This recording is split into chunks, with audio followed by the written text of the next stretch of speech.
할렐루야. 2021년 9월 24일 메시지 묵상을 함께 나눕니다. 오늘의 제목은 리더의 품격. 자, 리더의 품격에 대해서 좀 알아보겠습니다. 디모데전서 3장 1절에서 1절 한 절만 먼저 읽을게요. 이것은 믿을 만한 말이다. 곧 사람이 감독의 직분을 간절히 사모한다면 그는 선한 일을 열망하고 있다는 것이다. 아멘. 자, 어떤 자리에 오른다는 것은 그만큼의 책임이 뒤따르는 법입니다. 책임이 뒤따른다는 것은 그 책임을 감당할 준비 또한 되어 있어야 한다는 의미입니다. 사도 바울은 디모데에게 감독을 세우는 데 있어서 중요한 원칙들을 알려줍니다. 다시 말해서 아무나 리더로 세우지 말라는 것입니다. 아무나 리더로 세우지 마라. 당시의 감독은 지금으로 얘기하면 목회자, 목사나 전도사를 의미합니다. 그 원칙들을 한 4가지 정도 살펴보겠습니다. 첫째 원칙은 자원하는 사람이어야 한다는 겁니다. 자원하는 사람. 하나님의 사역을 풀타임으로 감당한다는 것은 결코 쉬운 일이 아닙니다. 어떤 분들은 일주일에 설교 한 번 하면서 뭐가 그렇게 힘드냐? 라고 하시는 분들도 계십니다. 그런 분들에게 제가 한번 해보세요 라고 말씀드리고 싶습니다. 한번 해보세요 그러면.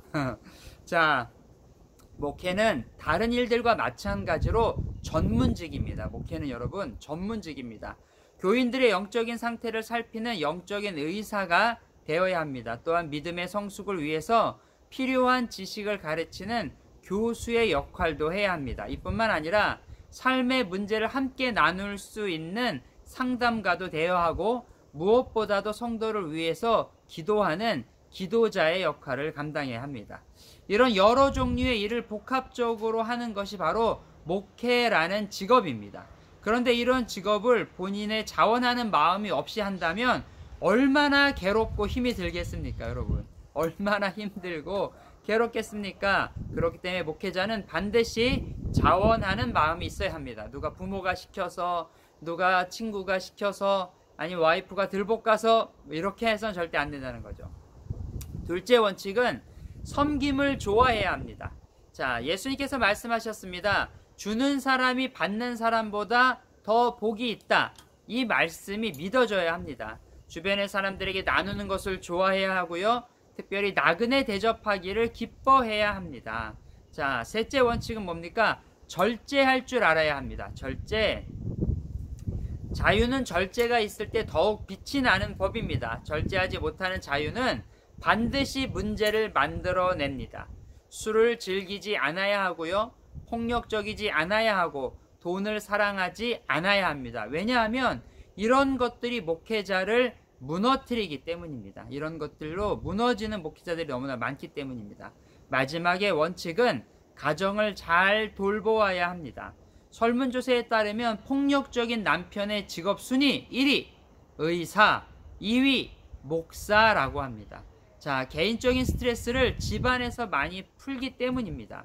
정말로 안타까운 사실이죠. 가정을 잘 돌보지 못하는 사람은 절대로 목회의 길에 들어서서는 안 됩니다. 가정을 잘 돌보지 않는 사람들은 자신의 가정을 억지로 희생시키면 그 대가를 교회에서 얻으려고 하기 때문에 교회에서 독재자 노릇을 하는 겁니다. 교회에서 대부분의 독재적인 목회를 하는 목사님들이 가정을 하나님께 맡겼습니다. 그리고 내팽개치는 경우가 많다는 것. 여러분 이거 반드시 기억하셔야 됩니다. 성경은 이렇게 얘기합니다. 한 여자의 남편이며 자녀들의 아버지로서 자신의 역할에 최선을 다해야 합니다. 희생을 강요하면서 되는 폭력은 옳지 않습니다. 목회자들의 자녀들이 큰 상처를 안고 살아가고 있다는 것을 여러분 잊지 말아야 합니다. 그래서 목회자들의 자녀들에게는 제발 너는 목사의 아들이니까 목사의 딸이니까 이렇게 라는 얘기 하지 마십시오. 그거는 자녀들에게, 목회 자녀들에게 가장 큰 상처를 주는 일입니다. 자, 그렇다면 교회에서 목회자를 청빙하거나 새로운 리더자를 뽑을 때 어떻게 해야 될까요, 여러분? 앞에서 말한 4가지의 원칙을 꼭 지키면서 뽑아야 한다는 겁니다. 준비가 되지 않은 리더를 자리에 세우면 내리는 일이 더욱더 어렵게 됩니다. 그렇기 때문에 조금은 느려도 신중하게 세워서 기반을 튼튼히 다져야 합니다. 자, 그럼 이미 세워진 리더는 어떻게 할까요? 저희 교회는요, 이미 벌써 리더가 그렇게 세워졌는데요. 이들을 위해서 기도해야 합니다. 앞에서 언급한 4가지의 덕목을 우리 목회자가 잘 갖출 수 있도록 기도해야 됩니다. 하나님의 뜻에 합당한 리더가 되도록 기도해야 됩니다. 세우시는 분도 하나님이시고 내리시는 분도 하나님이라는 믿음을 가지고 함께 동참하기를 소원합니다. 기도하겠습니다. 주님 감사합니다. 리더에게 있어서는 품격이 필요합니다. 성경에서 말하는 리더의 품격들을 잘 갖출 수 있도록 또 우리 목회자들을 위해서 기도할 수 있도록 함께하여 주십시오. 예수님의 이름으로 기도합니다. 아멘. 오늘 바람이 많이 붑니다. 화이팅!